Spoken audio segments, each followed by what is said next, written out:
대한민국 중심 채널 KBS 1라디오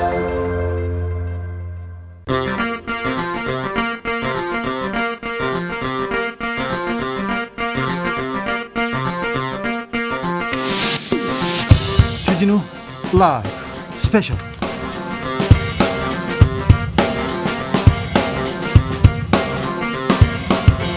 (2021년 7월 10일) 토요일입니다. 안녕하십니까, 주진우입니다. 토요일 이 시간은요, 일주일 동안 주진우 라이브에서 가장 중요했던, 가장 재미있었던 부분만 모아서 다시 듣는 시간입니다. 그리고 묻히면 안 되는 뉴스, 그리고 정말 가슴 따뜻한 뉴스 막 모아오는 그런 시간입니다. 반짝반짝 빛이 납니다. KBS 김비치라 기자 모셨습니다. 어서 오세요. 네, 안녕하세요. 토요일의 기자 김비치라입니다. 그렇지, 토요일에는 김비치라 기자와 함께 있으면 절대 후회하지 않습니다. 네, 오늘 방송만 들어도 일주일치 방송을 다 들은 것처럼 오늘도 하이라이트만 쏙쏙 뽑아왔습니다. 네, 김비치라 기자, 이 방송 영상으로 만나보실 수 있습니다. 그렇습니다. 지금 바로 유튜브에서 주진우 라이브 검색하시면요, 영상으로도 함께 하실 수가 있습니다. 네, 반짝반짝 김비치라 기자는 그냥 오지 않습니다. 따뜻한 사람이거든요. 항상 옛날에도 그냥 만날 때가 없었어요. 항상 뭔가를 들고 왔는데 청취자를 위해서도 뭔가 들고 왔다면서요. 네, 특별히 오늘은요, 네. 청취율 조사 기간을 기념해서 저희가 본방사수 인증 퀴즈를 정성스럽게 준비를 해봤습니다. 예. 방송을 잘 들으시다가 퀴즈가 딱 나오면 또 나가. 정답만 보내시고 햄버거 세트를 받으시면 되거든요. 또 나가요. 그런데 언제 어디서 나올지 모르니까요. 오늘은 특별히 더 귀를 쫑긋하고 절대 주파수를 다른 데로 돌리지 마시고 들어주시기 바랍니다. 오늘은 특별히 더 줄려나 봐. 자, 퀴즈 정답 어디로 보내면 됩니까? 샵 9730, 짧은 문자 50원, 긴 문자는 100원이고요. 정답자 선착순 20명께 저희가 햄버거 세트 모바일 쿠폰을 바로 쏴드리도록 하겠습니다. 선착순으로 주려고요. 선착순이니까 이거는 정답 고민하지 마시고 바로 보내시면 돼요. 저는 손은 느려가지고 선착순은 항상 안 됐는데, 그런데요, 토요일 날이니까 좀 가능성이 있습니다. 그러니까 그렇습니다. 도전해 보십시오. 네. 김비치라 기자가 준비해온 뉴스 브리핑부터 시작해 보겠습니다. 네, 이번 주에도 정말 놓쳐서는 안 된, 꼭 짚어야 되는 뉴스를 하나 골라왔는데요. 네. 어떤 소식이냐면요. 요즘 그 지하철 가다 보면, 예전에는 지하철 안에서 스마트폰으로 다들 뭐 그렇게 보고 계시나 들여다보면 게임하시는 분들이 압도적으로 많았거든요. 아, 그래요? 근데 요즘은 차트 보시는 분들이 많더라고요. 이거 주식 열풍입니다. 네, 뭐 주식 안 하는 사람이 없어요. 국내 주식, 해외 주식 할 거 없이 하다 보니까 뭐 밤에도 보고 아침에도 체크하고 차트 보시는 분들이 남녀노소 할 거 없이 굉장히 많더라고요. 예. 근데 이게 통계로도 드러났다는 소식입니다. 올해 1분기에 국내 주식과 해외 주식의 투자 규모가요, 통계를 작성한 이후 역사상 최고치를 기록했습니다.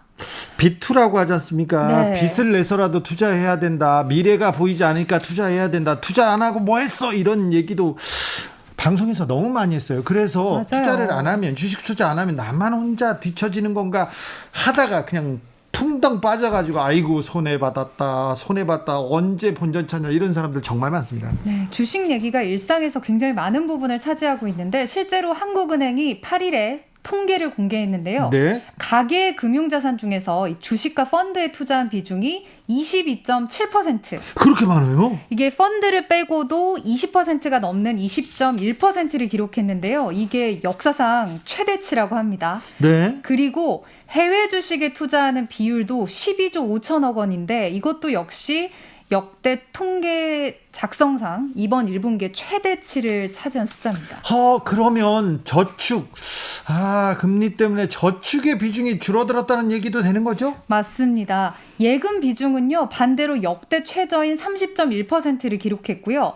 이 중에서 그 적금 넣는 거 말고요, 언제든지 인출이 가능한, 그래서 이자가 굉장히 적은 그냥 예금 통장 쓰시는 비율은 또 늘었다고 합니다. 그러니까 돈이 생기면 잠깐 놔뒀다가 저축 용도가 아니라 투자 용도로 잠깐 두는 그런 용도가 늘었다는 거죠. 사람들이 많이 바뀌었군요. 이제 적금 넣으면 바보다, 어떻게든 뭔가 불려야 된다라는 그런 시대적인 분위기가 이제 통계로도 확인이 된 건데. 그런데 좀 걱정이에요.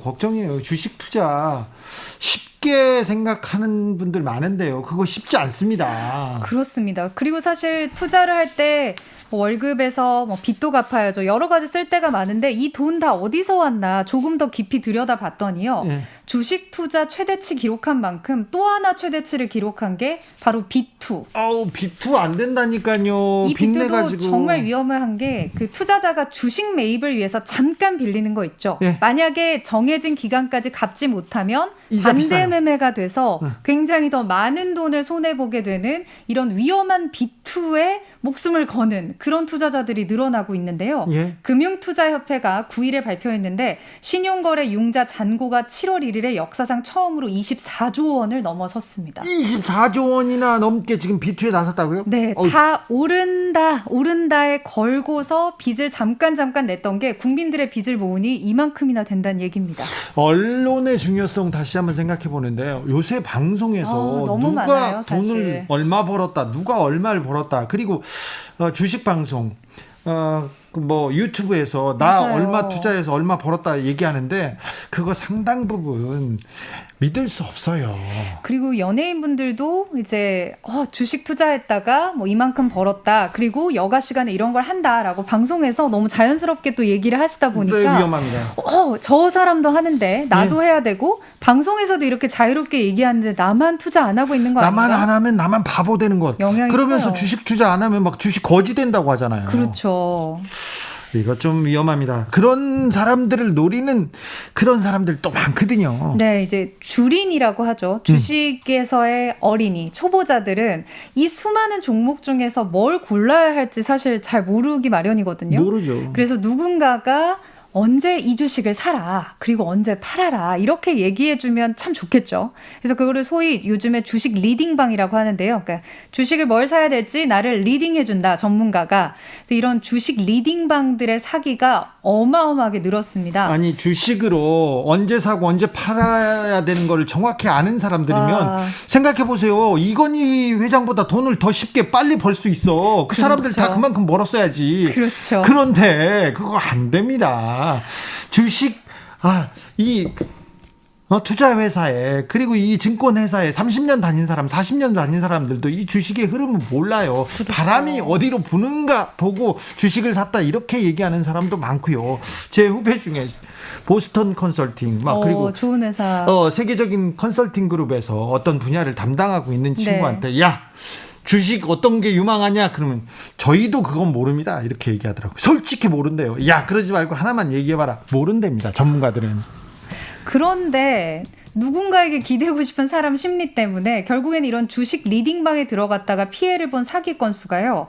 지난 2016년에 비해서 지난해에 21배 이상 증가하고 피해 금액도 22배가 늘었대요. 이렇게 피해자가 많습니다. 네. 사실 이렇게 저희가 이제 사기 피해를 이렇게 당한다라고 말씀드리면 누가 그런 거 해라고 하지만 많이 사기꾼들은 들어가요. 많이 어떻게든 혹하는 광고 문구, 혹하는 수법들을 씁니다. 예. 그래서 몇 가지 알려드리면요. 이제 이런 단톡방, 그러니까 주식 리딩방에 참여를 할 때 보통 나는 공인된 전문가다라고 해서 땡땡 투자 자문 업체에서 운영하는 정식 방이다 이런 식으로 많이 혹하는데 네. 실제 금융당국에서요 등록을 하고 있는 진짜 투자자문업은 땡땡 투자자문이라는 업체명 자체를 쓸 수가 없대요. 땡땡 투자자문은 아예 말이 안 되는군요. 아예 제외를 해야 됩니다. 그래서 금융소비자정보 포털 파인에 들어가면 그 주식 리딩방을 운영하는 그 업체명만 쳐보면 이게 진짜 얘기대로 금융업체인지 아니면 사기꾼 집단인지 바로 알 수 있으니까 그것도 피해야 되죠. 그리고 막 수익률 몇 퍼센트 났다, 몇 퍼센트 보장한다. 이것도 이렇게 명시할 수 없는 부분 아닙니까? 맞습니다. 법적으로 아예 이걸 명시하는 것 자체가 불법이기 때문에 아예 수익률 몇 퍼센트, 누적 수익률 몇 퍼센트니까 몇 퍼센트를 보장한다라는 문구만 있으면 이건 불법으로 아예 경찰에 바로 신고를 해주시면 좋겠다는 그런 얘기가 있습니다. 자, 만약에 피해를 봤으면 구제받을 방법은 좀 있나요? 좀 어렵죠? 네, 당연히 구제는 못 받고요. 안타깝지만 심각한 건 불법 행위에 연루돼서 아예 경찰 조사를 바로 받으러 가야 된다는 점을 기억하셔야 된다는 겁니다. 오히려요? 주식 리딩방 운영자가 보통 이제 그 리딩방에 들어가게 되면 하는 방식이 오늘 이 제약회사 업체가 뭘 발표한대요 라고 네. 하면서 확인되지 않은 풍문을 거기다 반복적으로 올려요. 예. 그러면서 여러분이 주식 사세요라고 하는데 이제 당사자는 그 주식 리딩방 업체 당사자는 100원에 사서 많은 수천 명의 그 리딩 하시는데 따라 들어온 들어오죠? 분들이 예.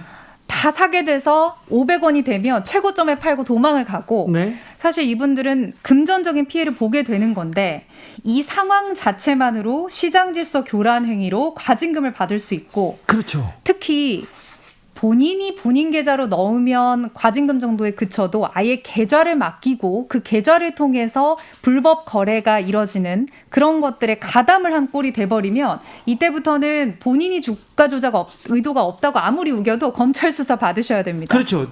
이게 내가 내 돈으로 주식 투자했는데 그래 내 맡겨놨는데 왜 무슨 소리야 얘기하는데 시세 조정, 주가 조작에 가담한 사람이 될 수 있거든요. 이거 가해자거든요. 그러니까 자기 돈도 잃고 졸지에 과징금을 내거나 수사를 받으셔야 될 수도 있기 때문에 주변에서 요렇게 해서 같이 정보 좀 얻어보자라고 큰맘 먹고 뭔가 회원제 가입을 하거나 단톡방에 들어가신 분들 정말 조심하셔야 된다는 예. 얘기입니다. 대선의 계절에 그 점쟁이들을 가끔 보게 됩니다. 네.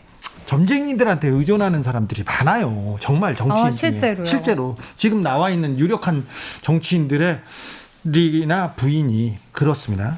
그런데 어떤 점쟁이가 주식으로 돈을 엄청 많이 벌었어.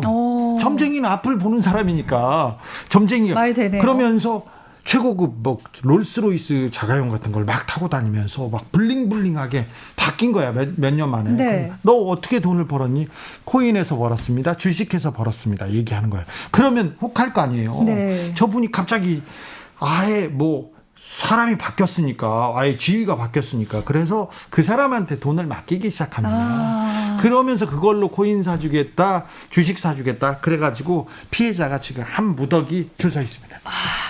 그리고 또 이제 정치의 계절 얘기하시니까 요즘에 이제 대선 테마주라고 하죠, 이른바. 네. 후보들과 관련된 테마주라고 해서 뭐 예를 들어서 그 후보와 성씨가 같다는 이유만으로 말이 되냐고요. 그 성씨 같은 대표가 운영하는 어떤 주식이 대선 출마 선언한 날 오를 것이다 라는 풍문만으로 정말 수십 %씩 오르다가 다시 곤두박질 치는 이런 행태가 요즘에 제 주변에도 반복되고 있어서 저한테도 친구들이 그 후보 대선 출마 선언 언제 한대? 라고 물어봐서 왜 그러면은 그 주식 전에 샀다가 팔아야 되거든. 너무 위험한 투자 같아요. 비이성이 막 그 작용합니다. 성씨만 같지 실제는 일면식도 없고 관계도 없는데 그래도 오릅니다. 그러다가 곤두박질 치는데 그렇게 비이성 그리고 논리 이런 게 전혀 작동하지 않을 것 같은데 작동하기 때문에 주식시장이 어렵고 무서운 겁니다. 맞습니다. 그런 게 사실 다 맞으면 누구나 부자가 될 수 있을 텐데요. 특별히 조심하셔야 됩니다.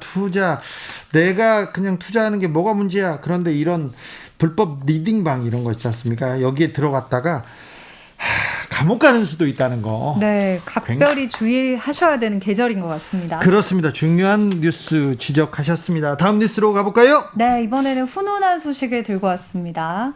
자, 지난 1일에요. 대형 화물트럭과 승용차가 서울의 그 올림픽대로 한복판에서 사고가 일어나서 두 차량이 동시에 전복을 했는데 네. 이 운전자들을 구조한 두 군인의 이야기입니다. 네. 해병대 2사단 선복여당 11대 내 김민성 중사와 박준영 하사 이름을 소개해드립니다. 김민성 중사와 박준영 하사입니다. 네, 최근에 그 유튜브를 통해서 당시 이제 블랙박스 상황이 공개되면서 생생한 현장을 볼 수가 있는데요. 네. 제 화면을 못 보시는 분들을 위해서 대신 소개를 해드리면 올림픽대로에서 멀쩡히 점심시간에 달리고 있던 대형 화물트럭이 타이어가 좀 터지면서 바로 전복이 되고요. 뒤따르던 차도 마찬가지로 엉켜서 뒤집힙니다. 차가 굉장히 많이 다니는 점심시간이었는데 예. 갑자기 그 순간 사고 현장 위쪽의 다른 일반 도로에서요. 군인 복장을 한 남성이 1.7m짜리 차단벽을 한 번에 뛰어넘어서 그 사고 현장으로 질주를 해가서 운전자 2명을 구조합니다. 네. 이 두 분이 이제 군용 앰뷸런스를 몰고 에어컨을 고친 다음에 이제 군대로 복귀를 하고 있던 해병대들이었는데요. 예. 화물트럭 운전자를 차에서 빨리 꺼내고 승용차 운전자는 아예 안전벨트에 이제 매달려서 뺄 수도 없는 상황이었는데 지혈을 한 다음에 도착한 119 구급대와 함께 구조를 했다는 멋진 분들의 소식. 영화의 한 장면 같은 멋진 내용입니다. 사실 군에서 성추문 사건이다 뭐다 해서 신뢰도가 좀 떨어졌는데 네. 항상 위기 때, 수해 때, 자연재해 때 보면 군인들이 나와서 뒷정리하지 않습니까? 네. 이런 멋진 군인들이 사실은 많거든요. 맞아요. 저도 사실 오늘 이 소식을 골라온 게 수해 현장이나 이런 데 정말 빠짐없이 가서 늘 군인들이 봉사하는 굳은 일은 모습들을 다 해요. 언론에서 좀 많이 봤는데 최근에는 뭐 공군, 육군 할 것 없이 군대 신뢰가 굉장히 많이 추락한 상황이지만 이렇게 남몰래 선행을 하는 분들이 굉장히 많아서 이런 군인들 추려서 많아요. 네. 네, 최근에 또 한 가지 사실을 알려드리면요. 교통사고 현장에서 생명을 구한 해병대 또 다른 부사관의 선행이 3년 만에 알려졌는데 이분은 해병대 1사단 2여단의 도종옥 상사입니다. 3년 전에 울산시 신불산 인근 도로에서 자전거와 자동차가 정면 충돌을 했고 자전거를 타고 있던 남성분이 도로변에 쓰러져서 엄청난 피를 흘리고 있었는데 구급대와 경찰대에 신고하고 자신의 옷과 수건으로 지혈을 하고 다른 차량 통행까지 돕고 사라졌는데 이분이 이제 남성분이 최근에 국민신문고를 통해서 그동안 수술하고 재활치료하느라고 감사 인사를 못 전했다라고 하면서 국민들에게 알리는 그런 훈훈한 얘기를 해주시면서 알려졌고요. 네. 물놀이 중에 급류에 휩쓸린 아이들도 최근에 육군의 마감열 상사가 구했는데 경북 예천에서 비로 불어난 물에 떠내려간 남매를 주저없이 강으로 뛰어들어서 구했습니다. 역시 이 사연도 몰래 선행을 한 건데 아버지가 이제 부대로 연락해서 알려줬습니다. 성추행 사건 마무리하는 것도 중요하지만 이런 참군인들의 선행들 이런 거 알리는 것도 굉장히 중요한 일인 것 같습니다. 네. 네. 멋진 군인들 소식 전해 주셨습니다. 여러분께서는 지금 주진우 라이브 스페셜을 듣고 계십니다. 주진우 라이브 스페셜.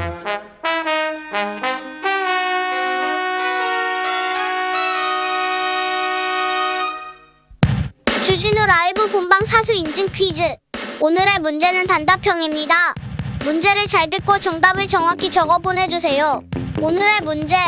여러분이 지금 듣고 계신 이 방송 토요일 5시 5분에 KBS 1라디오에서 방송되는 프로그램은 어떤 프로그램 스페셜일까요? 힌트 6글자입니다. 샵9730 짧은 문자 50원 긴 문자는 100원입니다. 지금부터 정답자 선착순 20명께 햄버거 세트 모바일 쿠폰 드리겠습니다. 주진우 라이브 본방 사수 인증 퀴즈 월요일에 또 만나요. 주진우 라이브 스페셜 김비치라 기자와 함께하고 계십니다. 본격적으로 주진우 라이브 스페셜 하이라이트 장면 다시 듣기 시작해 보겠습니다. 어떤 장면 골라오셨는지요? 이번 주엔 고르기가 어려웠습니다. 정말 주옥 같은 인터뷰들이 많았는데요. 이번 주 그중에서도. 인터뷰 좋았어요. 네, 너무 재밌었습니다. 네.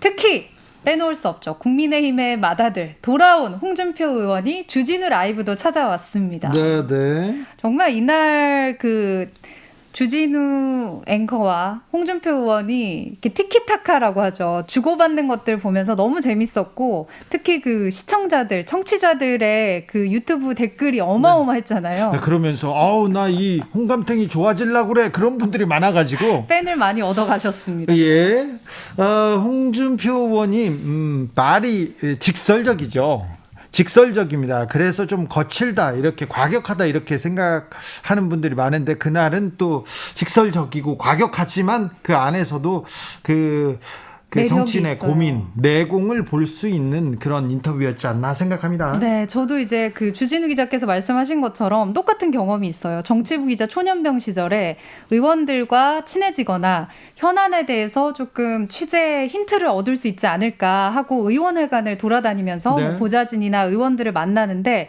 우연히 저도 홍준표 의원의 방에 가서 면담이라고 하죠. 잠깐 이제 시간을 좀 내달라고 부탁을 하고 대화를 하다가 이 홍 의원의 어떤 정곡을 찌르면서도 맛깔나는 그런 평가들에 완전히 빠져들었던 기억이 똑같이 있거든요. 박근혜 정부 시절에서도 그렇고요. 그다음에 이명박 정부 때도 이명박 정부를 세운 1등 공신임에도 불구하고도 좀 내쳐졌어요. 원래는 이명박 전 대통령이 법무부 장관을 시켜준다고 했대 초대. 그래서 자기가 열심히 했는데 안 시켜주는 거예요. 그러면서 저기 다른 장관을 제의하니까 나 그거 안 한다고 안 하고 이렇게 흥하고 이렇게 좀 멀어졌었어요. 그런데 그 사이에 혼자서 항상 비주류로 살면서 자기만의 이런 고민 이런 부분이 홍준표 의원한테 있습니다. 물론 또 대선 주자였고 당대표를 2번이나 하면서 정치에 대한 여러 식견을 지금 갈고 닦았겠죠. 그래서 네. 하고 싶은 얘기가 많은데 윤석열 전 총장 얘기만 나오고 윤석열 전 총장만 이렇게 주목하고 있어가지고 좀 안타까워하더라고요. 윤석열 전 총장한테는 추미애 장관이 있는데 왜 나한테는 없을까 이렇게 고민하더라고요. 아니 저도 들으면서 느꼈던 게 이제 대선 이후로 또 여러 가지 이 일들을 겪고 이 자리까지 온 홍준표 의원은 조금 달라진 모습이라고 느꼈어요. 네, 조금 이번 달라졌어요. 대선 경선에 임하는 자세 자체가 굉장히 전과 달라진 모습들을 볼 수가 있었고 특히 또 온라인 반응에서도 볼 수 있듯이 이제 보니 홍준표 의원이 진짜 우리가 찾던 보수다. 네. 여러 가지 사안들에 대해서 정말 촌철살인으로 던져주는 멘트들이 시원시원하면서도 논리적이다. 이런 의견들이 더 많아진 걸 볼 수가 있었어요. 마이크 꺼진 상태에서는 뭐라고 했냐면 지금은 윤석열의 시간이다. 다 윤석열을 이렇게 쳐다보고 있기 때문에 윤석열에 대한 뉴스가 이렇게 많으니까 어쩔 수 없을 텐데 조금만 있으면 자기한테 온대요. 조금 있으면 윤석열의 시대는 간다고 이렇게 자신하고 있더라고요. 그러면서 인터뷰 딱 시작하자마자 왜 홍준표가 대통령 돼야 되냐 이렇게 물어봤더니 자기가 제일 잘할 자신이 있다고 하는데 솔직히 말해서 큰 믿음은 안 갔어요. 그런데 그 얘기를 하면서 사실 다른 공약들도 고민이 많았거든요. 그래서 얘기하고 싶다. 그런 공약에 대해서도 얘기하고 싶다고 했습니다. 네, 앞으로도 기회가 많을 것 같다는 생각이 들었고 이제 요즘에 굉장히 국회 안에서 뭐 법 제정이나 뭐 이런 거 관련해서 뭐 타투법도 류호정 의원이 눈썹 문신했으니까 동참하자라고 해서 안 할 수 없었다. 네, 이런 솔직하게. 얘기거나 네. 여성가족부도 원래 있는 부처인데 왜 폐지해야 되냐 이렇게 한마디로 네. 문장을 얘기하시는 그 모습 자체가 볼 때 다른 것들에 대한 얘기도 이제는 대선 주자로서 좀 더 풍부해졌을 것 같다라는 기대감을 갖게 했어요. 네, 2012년이었던가요? 2012년쯤에 홍준표 의원께서 눈썹 문신을 했어요. 근데 처음에 좀 잘 안 됐어. 그래서 다시 한 것 너무 같아요. 디테일하게 알고 계신데요. 그건 잘 알죠. 다시 한 것 같아요. 그래서 또 했네. 내가 그 얘기를 물어보고 싶었는데 안 물어봤어요. 이건 KBS여가지고 제가 조금 품격을 지키느라고 이 정도 얘기를 했습니다. 그런데 홍준표 의원의 피하지 않는 답변 그리고 지금 인터뷰를 처음부터 끝까지 들어보면요 중간중간에 많은 홍준표의 내공과 그리고 정치 사안을 읽을 수 있는 해안을 볼 수 있어요. 맞습니다. 이번 주 훅 인터뷰는 정말 빠짐없이 들어주시면 너무 재밌는 일들이 많을 것 같습니다. 더 자세한 이야기 궁금하신 분들이 있으시겠죠? 수요일에 방송된 훅 인터뷰 일단 하이라이트를 모아봤습니다. 큐! 4433님께서 의원님 윤석열 거품 빠지면 홍준표 말고 요 오세훈 시장이 컴백할 것 같은데 이거는 어떻게 생각해요? 그것도 좋은 거죠. 그것도 좋은 겁니까? 그렇습니다. 그래 해가지고 우리 당이 좀 더 당내 인사들이 활발하게 경선을 해서 그중에 한 명이 뽑히면 네. 그분을 중심으로 정권 교체에 나서야죠. 아 그렇습니까? 그것은 유력한 후보가 많으면 많을수록 네. 경선이 더 국민적 관심을 끌게 되고 네. 또 더 핫해지니까 네, 핫해지니까. 우리가 정권 교체할 가능성이 더 높아지기 때문에 오 시장이 나오면 나올수록 우리가 더 좋은 계기가 될 수도 있죠. 그렇습니까? 예. 지금 윤석열 전 총장의 지지도가 좀 높잖아요. 그렇습니다. 홍준표보다 좀 많이 높잖아요. 예, 그렇습니다. 그렇죠. 저 윤석열 총장이 완주할 수 있을 것 같습니까? 완주 여부가 문제가 아니고 한나라 대통령이 되려면 예. 제일 먼저 국민적 검증을 받아야 되는 게 네. 도덕성입니다. 예. 본인과 가족 예. 주변 사람 도덕성 문제가 첫째고 두 번째가 국정 운영 능력입니다. 네. 과연 검사만 평생 해오신 분이 예. 대통령의 직무라는 거는 검찰 사무의 1%도 안 됩니다. 예. 그러면 99%를 어떻게 속성으로 채울 수 있을지 그 문제는 네. 나중에 당에 들어오면 네. 서로 검증하는 과정에 다 나오겠죠. 네. 그때 되면 판단이 어떻게 될지 지금 아무도 예측하기 어렵습니다. 알겠습니다. 장모 문제는 본인과 별개 사안이라고 이렇게 선을 긋고 넘어가는데 그건 아니죠. 아닙니까? 그거는 윤 총장께서 검찰에 있을 때 최순실 박근혜를 조사하기 위해서 경제 공동체의 이론을 했죠. 얘기했죠. 그게 공범이 돼버렸어요. 네. 또 이재용 박근혜 조사를 할 때 묵시적 청탁이라고 했어요. 예. 그 말하자면 어떤 뜻인가 하면 그 뭐 조사해보면 뭐하냐 뻔한 거 아니냐. 네. 이게 증거로 한 게 아니라 예. 일종의 보면 관심법이다 이게. 아, 네. 그 궁예가 하던 관심법 비슷하게 아유, 그걸 법에 적용을 해가지고 소위 그 국정농단 수사를 해왔다 이 말이에요. 아니, 그런데 네, 국정농단 수사 지금 이야기를 그 송영길 민주당 대표도 이야기하고 그랬지만은 네. 경제적 공동체 이론으로 보면 네. 윤 총장이 장모 사건에 대해서 해명을 해야 되겠죠. 네. 자, 윤석열 총장이 정치권에 딱 뛰어들자마자 강성 보수 발언을 막 쏟아내고 있습니다. 문재인 정부가 독재 정권입니까? 약탈 정권이라고 했죠. 네, 약탈 정권이고 독재 정권이라고 했죠. 난 독재 정권이라고 보기는 좀 그렇지만은 홍준표도 독재 정권으로는 안 보는구나. 그렇죠? 독재 정권으로는 독선 정권이지. 아, 독재 정권 아니고 독선이지. 독선이요. 독선 정권인데 약탈 정권은요? 약탈 정권은 사실 그 약탈 정권을 세운 사람이 누굽니까? 누구예요? 그거 세우고 강구하게 해준 사람은 검찰입니다. 검찰입니까? 국정농단 수사를 통해서 얼마나 많은 정권의 정당성을 부여를 했습니까? 네. 네, 알겠습니다. 그래서 그런 측면은 윤 총장께서 좀 과하셨다. 과하셨다? 예. 네. 자, 강성이 아니라 온정 보수 홍준표 의원과 함께하고 있습니다. 자, 타투법 제정 필요합니까? 왜 타투법입니까, 지금? 나는 타투법이 뭔지를 몰랐는데 네. 유호정 의원님이 문자를 보냈더라고. 그랬어요. 문자를 보내갖고 눈썹 문신했지 않느냐. 그렇죠. 눈썹 문신 했잖아. 그러니까 타투법 제정에 동참해달라. 네.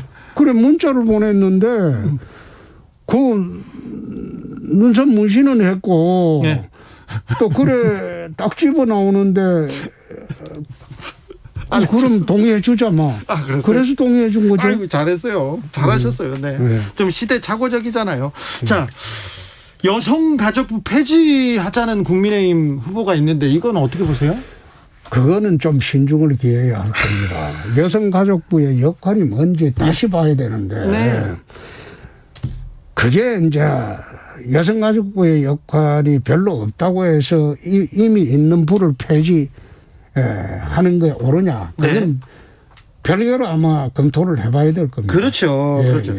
제가 그 정치부 기자 생활 초년병에 제가 답답하고 힘들 때 홍준표 의원방을 자주 갔습니다. 가서 이렇게 물어보면 굉장히 합리적이에요. 그리고 젊은 사람, 흑수저, 진보적인 사람도 좋아할 만한 사람인데 그놈의 입 때문에, 그놈 강경 이미지 때문에 김재원 의원도 다 좋은데 좀 홍감탱이라고 말을 세련되게 해야 되는데 그게 좀 부족하다고. 나는 김재원 의원 말도 설득력이 있어요. 아, 그렇습니까? 그게 왜 그런가 하면 네. 경상도 출신들은 말이 좀 투박스럽습니다. 그러니까요. 그리고 도망가는 구멍을 남겨놓고 말하지를 않습니다. 네. 그냥 직설적으로 이야기하죠. 네. 그리고 마음에 없는 이야기도 또 하지 않습니다. 네. 네? 네. 그래 하다 보니까 투박하고 네. 직설적이고 또 어떻게 보면 말을 함부로 하고 그런 생각을 하겠죠. 그런데 제가 공직 생활을 38년째 하는 사람인데 네. 막말이라고 하는 거는 네. 생각 없이 하는 말이에요. 네. 마구잡이로. 네. 생각 없이 말을 하겠습니까? 그게 그렇죠. 아니죠. 그렇죠. 다 생각하고 판단하고 네. 이 말을 하면 후유증이 어떤 거에 생기고 다 계산하죠. 그거 다 생각하고 말을 하죠. 네. 근데 말을 좀 세게 하면 그걸 전부 막말로 취급하고 하니까 요즘 말하기가 굉장히 힘들죠. 아이, 말하기, 홍준표도 말하기가 힘들 때가 있습니까? 요즘은 옛날하고 달라서 언론 환경이 변했어요. 언론 환경이 변했어요. 옛날에는 방송 3사, 네. 그 다음에 종이신문밖에 없었잖아요. 네. 지금은 인터넷도 많고. 인터넷도 많고 유튜브도 많고 근데 거기다가 한번 보세요. 그 인터넷 언론이 얼마나 무섭습니까? 말한만 딱 하는 순간 이게 전부 왜곡 보도나 잘못된 보도라도 사실로 전부 돼버리고.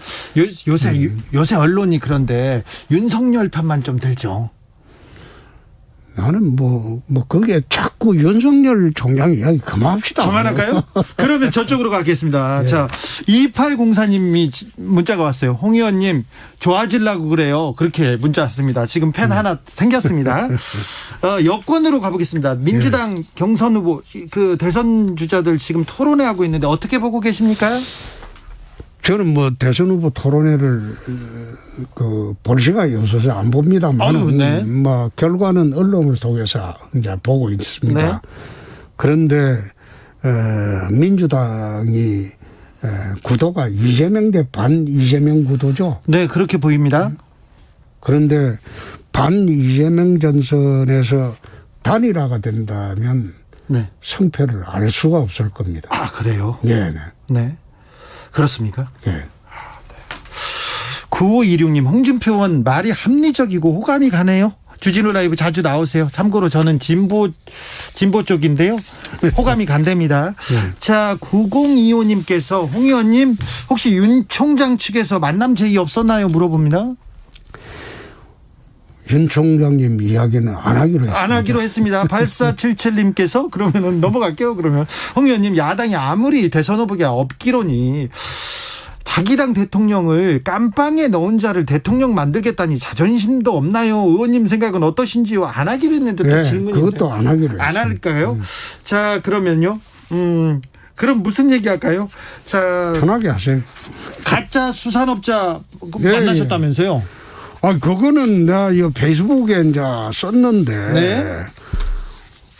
정치를 하다 보면 사람들이 찾아와요. 많이 만나죠. 네, 많이 만나요. 네. 근데 누가 누군지 어떻게 알아요? 예. 근데 만났을 때 보니 페라리하고 차가 5대라고 그러고 네. 자기가 부모가 교통사고로 2분 다 돌아가셔가지고 상속을 받은 게 배가 26척이래요. 네.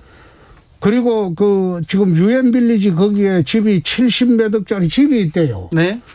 그래서 이거 좀 이상하다. 네. 그래 명함을 한 장 주라고 해서 받아보고 그 명함에 있는 포항의 본사를 확인해 보니까 그게 길거리더라고. 아하. 그래서 내가 엉터리인 줄 알았죠. 바로 확인했군요. 그거 확인해야지 좀 이상하니까. 네. 그래서 그 뒤로부터는 연락이 없죠. 그런데 다른 의원들은 다 그렇게 또 강하게 엮이고 또 언론사들은 확인을 안 했겠죠. 그렇죠. 홍준표 의원님, 하태경 의원과 유승민 의원 둘 중에서 이분들도 후보 경쟁자로 나왔는데 누가 좀 무섭습니까? 두 분의 장점 얘기해 주세요. 두 분 다 똑똑하죠. 똑똑합니까? 그렇습니다. 그래요? 그리고 아주 감각이 뛰어나죠. 네. 네. 자, 아무튼 민주당에서는 이재명 대 반 이재명 전선. 네. 거기서 누가 될지 아직 예상할 수 없다. 그렇죠. 네. 그렇죠. 반 이재명 전선에서 단일화가 되면 아마 저는 단일화되는 쪽이 더 이길 가능성이 높다. 아, 그래요? 예. 그리고 국민의힘은요. 홍준표가 이깁니까? 그것은 대진표가 이제 확정되고 난 뒤에 네. 이제 저희 당에 이제 윤석열 전 총장도 들어오시고 네. 최재형 감사원 원장도 들어오시고 네. 그리고 이제 많은 사람이 대진표가 확정되면 네. 그때는 말씀드릴게요. 홍준표 국민의힘 의원과 함께한 인터뷰 하이라이트 부분 다시 듣고 오셨습니다. 아무래도 이 인터뷰는 풀 버전을 들어야 될 것 같아요. 그렇습니다. 유튜브나 팟캐스트에서 주진우 라이브 검색하시고요. 7월 7일 수요일 2부를 들으시면 풀 인터뷰 전체를 들으실 수가 있습니다. 자, 이 인터뷰 끝나자마자 전직 장관인데요. 네. 전직 법무부 장관이 연락이 왔어요. 아, 너무 잘 들었다고. 너무 재미있고 너무 전곡을 찔렀다고 얘기했습니다. 고정으로 나오셔야 될 것 같아요. 아, 이분이요? 네. 또 모셔서 얘기하겠습니다. 주진우 라이브 스페셜 김비치라 기자와 함께하고 있습니다. 이 방송 영상으로 만나보실 수 있습니다. 네, 지금 바로 유튜브에서 주진우 라이브 검색하시고 함께해 주세요. 네. 김비치라 기자, 다음 장면 어떤 장면이죠? 네, 이번 주에도 역시 이제 대권 도전을 선언을 한 윤석열 전 검찰총장의 부인과 장모 의혹에 대한 이야기 안 할 수가 없는데요. 지금 가장 뜨거운 이슈가 윤석열 전 검찰총장이 아니라 네. 부인과 장모 의혹입니다. 그렇습니다. 이 와중에 한 뉴스 매체에서요. 부인인 김건희 씨를 단독 인터뷰를 해서 눈길을 끌었는데요. 과연 어떻게 인터뷰를 했고 어떤 이야기를 나눴는지 이진동 뉴스버스 발행인과 함께 자세한 이야기를 나눠봤죠. 네. 이 인터뷰를 듣고 한 전직 장관이, 그 장관도 전직 법무부 장관인데 네. 너무 시적절했다고 연락이 왔습니다. 근데 실제 좀 섭외가 어려운 인터뷰가 아니었을까 싶은데요. 조금 어려웠는데 공을 좀 오래 들였습니다. 어. 이진동 기자하고 저는 국정농단, 그렇죠. 최순실 국정농단 수사를 가장 열심히 한 기자 중에 한 명이고 뒤에서는 여러 얘기를 했는데 이 문제, 이분은 한나라당 새누리당 소속으로 국회의원에 출마한 적도 있고요. 조선일보에 있었어요. TV조선에서 팀장이었고요. 그래서 굉장히 보수적인 기자입니다. 그럼에도 불구하고 이 인터뷰가, 이 검증이 왜 필요한지 명확하게 얘기하고 있습니다.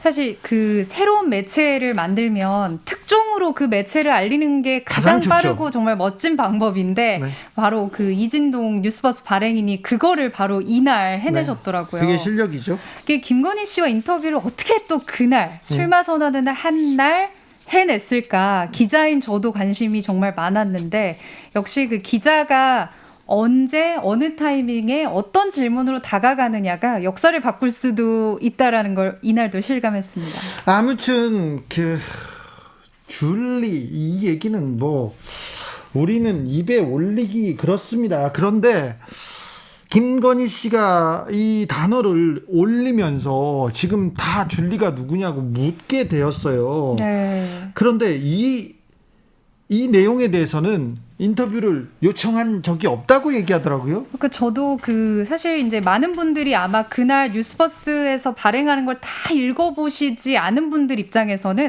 뉴스버스에서 난 줄리를 할 시간도 없고 할 필요도 없다라고 한 한마디만 기억을 하실 텐데 네, 거의 다 그렇죠. 사실은 이 취재의 시작은 16년 전에 김건희 씨가 어머니와 관련된 사건의 연루자에게 네. 돈을 주면서 위증을 요구했다라는 의혹에 대한 김건희 씨 입장을 듣기 위해서 계속해서 연락을 시도를 했다가 결국에는 이 줄리에 대한 이야기를 직접 하는 걸 들을 수 있었다라는 거잖아요. 네. 근데 이제 주진 라이브 훅 인터뷰를 들어보시면은 그 내용이 좀 상세히 나오죠. 그렇죠. 그리고 이런 생각하는 분들 많아요.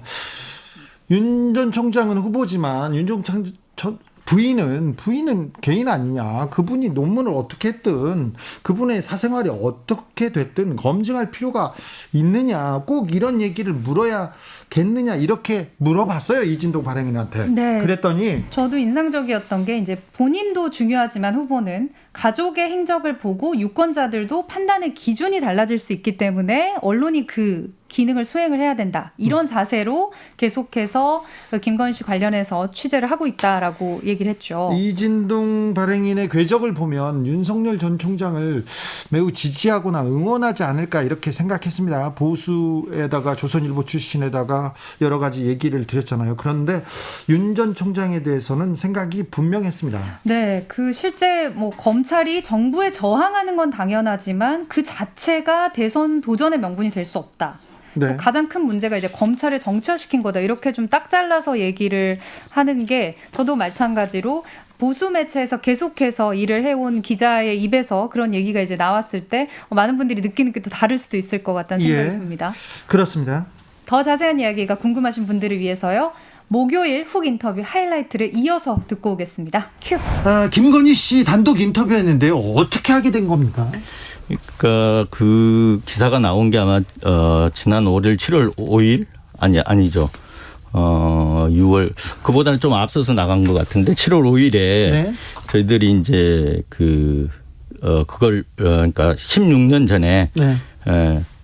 그러니까 16년 전에 김건희 씨가 돈을 들고 와서 이중을 요구했다는 그런 기사를 발행했어요. 보도를 했어요. 네, 보도를 했습니다. 예. 이게 장모 최 씨하고 그다음에 그 정대택 씨가 있었는데 그 중간에 있었던 법무사한테 그렇죠. 김건희 씨가 돈을 가져와서 위증을 요구했다는 보도를 뉴스버스에서 먼저 했습니다. 그렇죠. 그러니까 그게 7월 5일이고 지난 월요일입니다. 네. 근데 이제 이 보도를 준비하고 보도하기 위해서 취재하는 과정에서 그 당사자의 해명을 들어야 되지 않습니까? 네. 우리 주 기자도 잘 아시지만 그래서 그 해명하고 반론을 듣기 위해서 저희가 전화를 한 거죠. 전화를 했습니까? 예.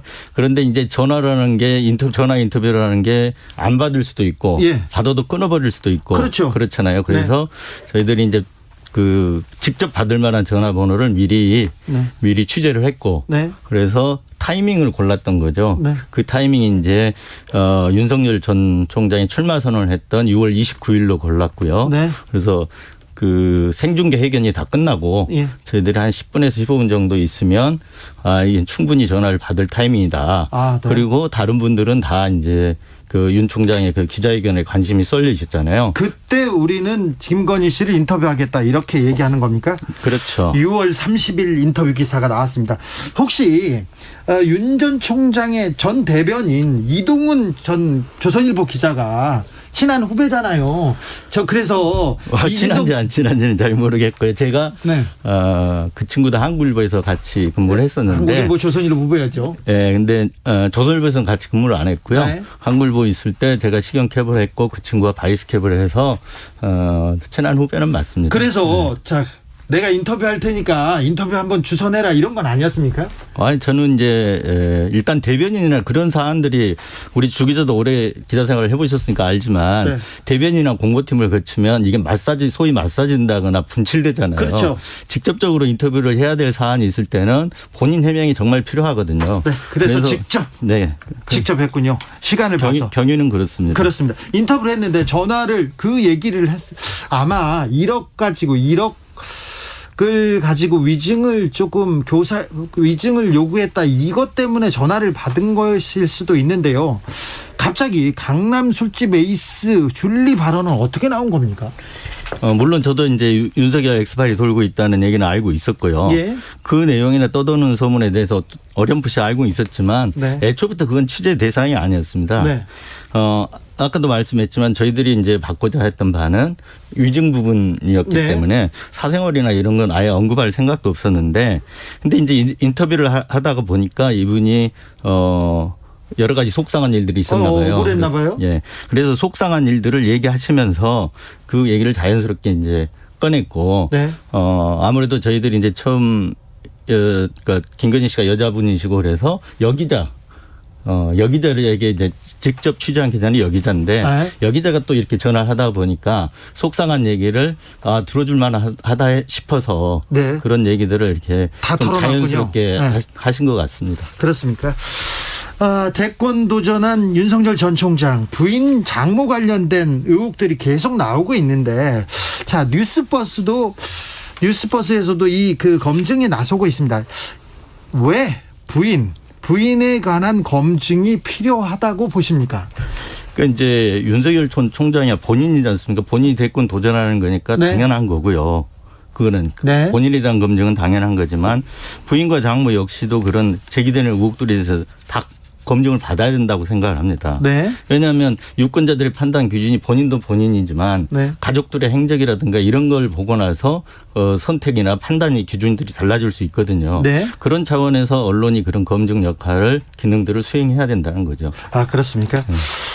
저기 이진동 기자하고는 저하고는 최순실 국정농단 사건 때 열심히 취재하면서 이렇게 또 얘기도 나왔습니다.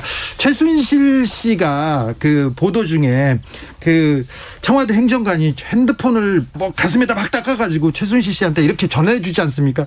그 보도를 또 이진동 기자 팀에서 다 했습니다. 그리고 지하실 인터뷰도 하고 그랬죠. 그때 얘기하고 지금 국정농단 수사하던 윤석열 총장의 검증 얘기를 하고 있습니다. 좀 짚어보겠습니다.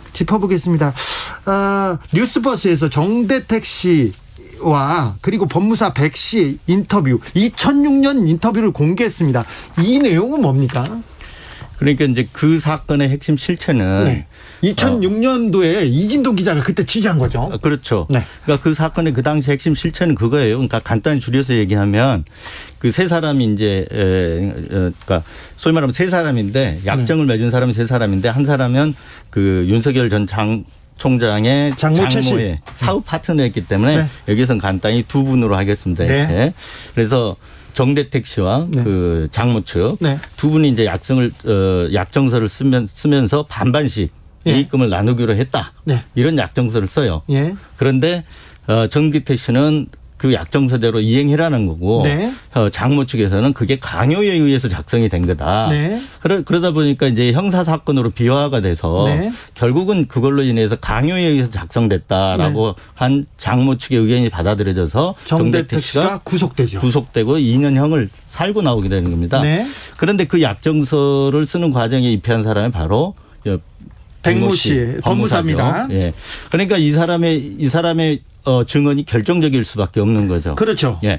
그런데 그 전에 이제 장모 측에서 2억을 주고 6억 이제 아파트가 어떤 살 집이 제공이 되고 네.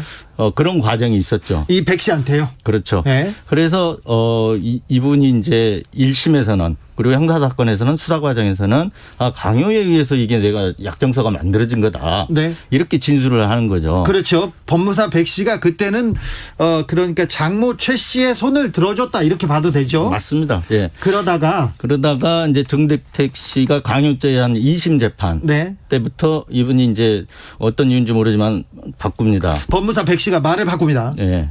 그게 그러니까 내가 돈을 받고 강요에 의해서 이루어진 게 아니고 자발적으로 작성된 약정서가 맞다. 예. 그리고 그 전에 서로 반반 나누기로 한 구두 약정도 있었다. 네. 이렇게 이제 바꾼 거죠. 2심에서는 법무사 백 씨가 정대택 씨 손을 들어줍니다. 그러니까 그러자 여기에서 김건희 씨가 등장합니까?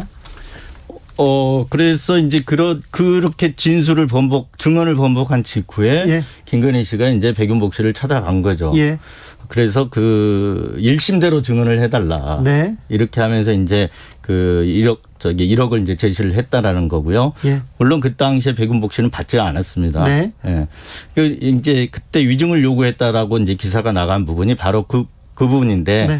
그 당시에 정대택 씨가 저를 찾아왔을 때 예. 그때는 이미 그 백윤복 씨도 다른 혐의 변호사법 위반 혐의로 대법원까지 형이 끝났어요. 예. 그리고 정대택 씨도 끝났고요. 네. 그래서 그 당시에는 취재를 하려면 네. 당사자를 새로 다 만나볼 수밖에 없는 그런 상황이었기 때문에 네. 제가 수감돼 있는 사람을 그래서 찾아간 겁니다. 네. 면회를. 예. 그때 면회를 2차례 하면서 들었던 얘기. 그걸 다 적어놨군요 그때. 저는 이제 좀 이렇게 취재 과정에서 있던 것을 잘 적어놓고 네. 컴퓨터에 저장해 놓고 잘 버리지를 않습니다. 그러니까요. 네. 대단하시네요. 저는 하나도 못 모으는데 그때 이에 대한 김건희 씨의 반론은 어떻게 됩니까? 그 당시에 반론은 그 당시에도 만나셨어요? 그 당시에도? 그 당시에 취재가 했던 걸로 아는데 네. 제 파일에 있는 부분도 있고 없는 부분도 네. 있고 그래서 근데 찾았더니 그 부분은 없는데 최근에 우리 이제 여 기자가 그 줄리 아니다. 네. 이런 전화 해명이 있었던 날 전화 통화 과정에서는 네. 그거는 위증 요구를 하면서 준 게 아니고 네. 두 사람이 이렇게 사이가 갈라져 있으니까 그 화해시키려는 목적으로 줬다. 네. 이렇게 얘기를 하는 거죠. 이렇게 용도가 다른 거죠. 그렇습니까? 네. 2953님께서 김건희 씨 의혹들, 이 의혹은 윤 전 총장과 결혼하기 전에 있었던 일 아닌가요? 그렇게 물어봅니다. 그렇죠. 예. 결혼하기 훨씬 전 일이죠. 그런데 지금 이 보도가 나가고 나서 모해 위증 사건 다시 수사하겠다는 그런 보도 나왔습니다. 네, 그게 이제 검찰에서 7월 1일인가요? 예. 그러면서 재기 수사라고 하죠. 네. 다시 이제 처분 검사에게 다시 수사해라. 예. 이렇게 해서 재기 수사하는 결정을 했습니다. 이 내용은 그 부인과 최 씨 그 장모 문제인데 이 문제는 지금 윤석열 전 검찰총장하고 이어지진 않죠. 그러니까 이제 정택택 씨가 이어지는 문제는 아닌데 네. 재기 수사를 하더라도 윤 총장 쪽으로 이렇게 뭐 불똥이 튈 가능성은 그리 크지는 않을 걸로 보입니다. 그렇습니다. 하지만 이제 정택택 씨 주장은 네. 이 사건을 이제 억울함을 밝히기 위해서 정택택 씨는 계속해서 여러 군데 호소했죠. 호소도 하고 형사사건화도 하고 이렇게 해왔는데 네. 결혼한 이후에 네. 정택택 씨 주장입니다. 이거는 윤 총장의 영향력으로 이 사건 처리가 무마되거나 왜곡됐다라고 이렇게 주장을 하시는 겁니다. 그분은. 그렇죠. 예. 그래서 지금 재수사가 필요하다고 지금 주장하고 있습니다. 네. 다른 내용도 물어보겠습니다. 도이치모터스 주가 조작 의혹 이거는 뭐예요? 그 부분이 이제 어제 이렇게 기사가 계속해서 나오던데 네. 이게 이제 도이치모터스의 어떤 그 대표하시는 분과 네. 이게 이제 김건희 씨하고 이렇게 쭉 관계가 있었던 것 같아요. 네. 그런데 이제 2012년도에 신주 인수권을 한 30% 정도 싸게 네. 인수를 했고 나중에 그래서 8개월 만에 한 83%의 수익을 봤다. 네. 이런 이제 근데 그거 자체가 싸게 인수한 것 자체가 특혜 아니냐. 네. 이런 의혹입니다. 네. 이 문제에 대해서는 어떻게 조금 이거는 그 문제가 있습니까? 문제가 커 보입니까? 저도 아직 판단은 못하겠지만 네. 이거는 이제 그 단건이 아니고 예. 그 전부터 도이치모터스하고 관계가 지속돼 예. 왔다는 점에서 봐야 할 것 같아요. 예. 왜 그러냐면 그렇지 않았다 그러면 지속된 관계 속에서 뭔가 특혜가라든가 이런 게 있었다고 보여지는데 네. 그렇지 않았다면 이런 일들이 이렇게 일어날 수가 없다고 보여지거든요. 네. 그리고 논문 의혹에 대해서도 좀 알고 계십니까? 취재하고 있습니까? 취재는 하는데 뭐 이렇게 저도 이제 스크랩된 정도만 봐가지고 네. 제가 새롭게 제기할 건 아직은 없습니다. 네. 이진동 기자는요.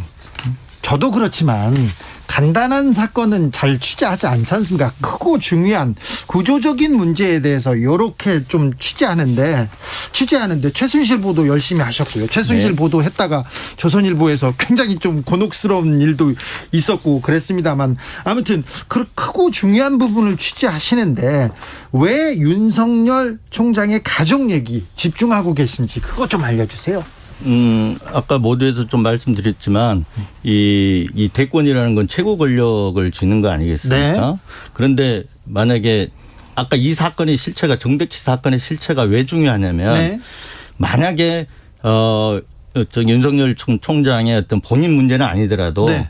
부인이나 장모가 금전으로 네. 사건의 실체를 바꿔서 네. 그분이 한 분이 옥살이를 했다면 네. 최고 권력을 줬을 때도 어떤 일이 일어날지 이렇게 생각해 보면 좀 아찔하지 않습니까? 그렇죠. 일반 시민의 입장에서는 당연히 알아야 할 일이라고 생각이 됩니다. 그래서 그런 검증 차원에서 하는 것이지 뭐 어떤 다른 의도나 이런 건 전혀 없다는 거 말씀드리겠습니다.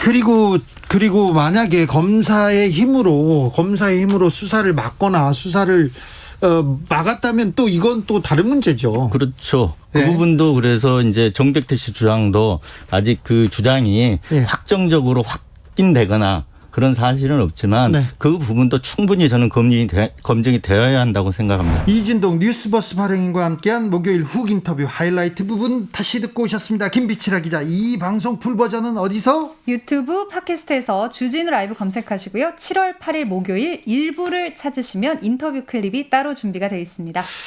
대선의 계절입니다. 정치 시즌인데 복잡합니다. 그런데 이번 주 정치 뉴스 이렇게 복잡하지 정리하고 싶지 않습니까? 그러면은 주진우 라이브 홍준표 인터뷰, 이진동 인터뷰를 보시면 깔끔하게 맥락을 짚어드렸습니다. 그래서 다른 기사들도 많지만 저는 이 기사 2개 보면은 정치 사안 정리할 수 있을 거라고 자신합니다. 네. 김비치라 기자 오늘도 감사했습니다. 오늘따라 이제 그 주진우 라이브를 들으면은 귀에 쏙쏙 들어온다. 정치 뉴스들도 복잡한 게 해결된다. 이런 얘기 저도 또 한 번 드리고 싶은 게 청취율 조사 기간이라면서요. 그런 잘 나왔으면 좋겠습니다. 그러니까요. 아니 전직 장관들도 다 잘 듣고 있다고 연락 와요. 네. 그렇습니다. 다른 사람들 더 하고요. 근데 이제 반영이 조금 그만큼은 잘 안 되고 있는 거죠, 아직. 아직은 그런데 네. 저희가 저녁 방송에서는 가장 핫하고 그러니까요. 잘 돼야 되는데